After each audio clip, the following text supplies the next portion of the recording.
Hey everybody, today we're going to talk about troubleshooting motor and starter failures. The micro does a lot in the logic on the screw compressor and the reset compressor to try to keep track of where the motors, what the motor and what the starter are doing.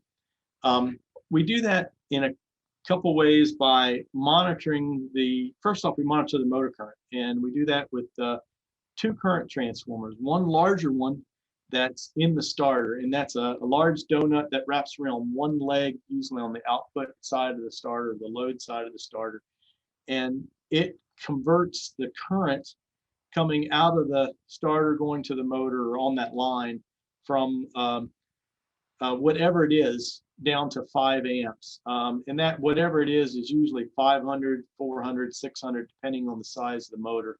And they're specifically sized based off the size of the motor. So that then converts it to 5 amps. In the micro, there's a little one that converts it from 5 amps down to 4 to 20. And in order to do that, it has to take 2 passes through it, because this little guy converts 10 amps to 4 to 20. So there's 2 passes through it. In the old days, you had to be cognizant there was 2 loops through it. Now we put 2 loops through it and run it out to some terminals. So only do you need to really be worried about it if you're changing that out. So that basically gets 4 to 20 milliamps into the micro, which we can then scale to what matches on the motor current.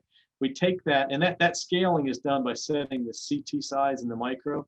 It's down under menus, setup, configuration, motor, I think, as you walk down through it, and you set this. So this 400 means this is a 400 to 5.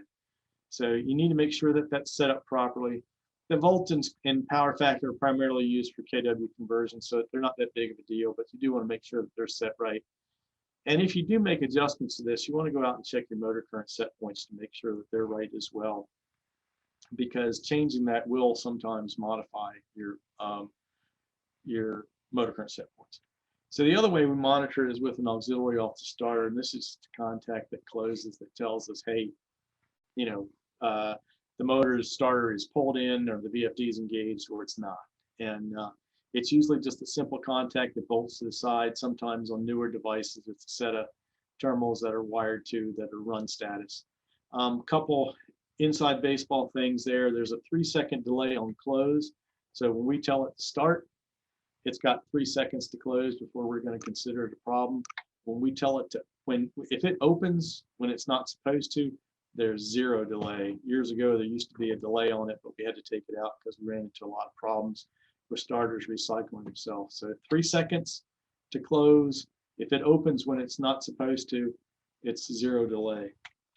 So the big thing is to try to determine when a motor's running, and when it's running is when the CT that we've detected is 10% above, is reading motor current above 10% of the CT size. So if it's a 400 CT, we're reading 40 amps. And the input module for the auxiliary is energized. We assume that the motor's running. So we do a lot with these 3 things.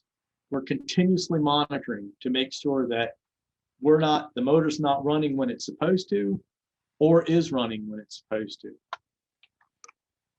And then that results in a proliferation of alarms that are all worded in exactly the same way. What we want the motor to do is beyond, did we detect motor current? Yes or no?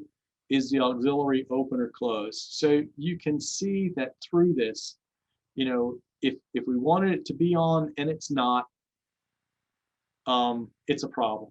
So 3 seconds, if we try to turn it on, 3 seconds, it means either the motor started or the VFD tripped. It means the output fuse is busted. Motor on, motor amps, normal, aux open, means we detected motor current, but the auxiliary didn't close. Again, we're down into some issue with the starter, some problem with our output module, some problem with the fuse. Or maybe there's a problem with the auxiliary contact. Same issue on the close side, meaning we're trying to get it to run and it's not. Well, now both of them don't match up. The motor amps didn't come up, the auxiliary didn't close. So it's, if you read it right as it comes across, motor on, motor amps low, aux close, and this over to the right here is exactly how it will show up on your screen. then there again, we've got a problem because we've asked the motor to come on and it just didn't come up to speed. The worst case is the opposite side. And this does happen where we've told the compressor to stop and it does not stop. Some indication, either the auxiliary or the motor current has told us that the motor is running. It doesn't stop. So what we do there is when the motor's running and it's not supposed to, well, maybe the output module is fused, maybe the starter itself is fused, whatever, somebody's got it in manual control, then we take actions to try to protect the compressor. Either the oil pump stays running, we continue with oil cooling as much as we can, and then on a lot of systems we have a main breaker trip, especially on VFDs, that might turn off to be a last-ditch effort to try to turn it off. So anytime we detect that the motor's running and it's not supposed to, we're going to take these actions and try to keep it on. And you can see there's a couple different cases. We might detect it's running because there's motor current. In this case, we might detect it because there's motor current and the auxiliary is closed, or we might detect it because just the auxiliary is closed.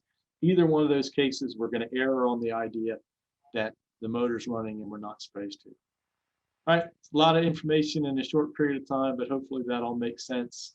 Please check out other videos on our YouTube, and thank you very much.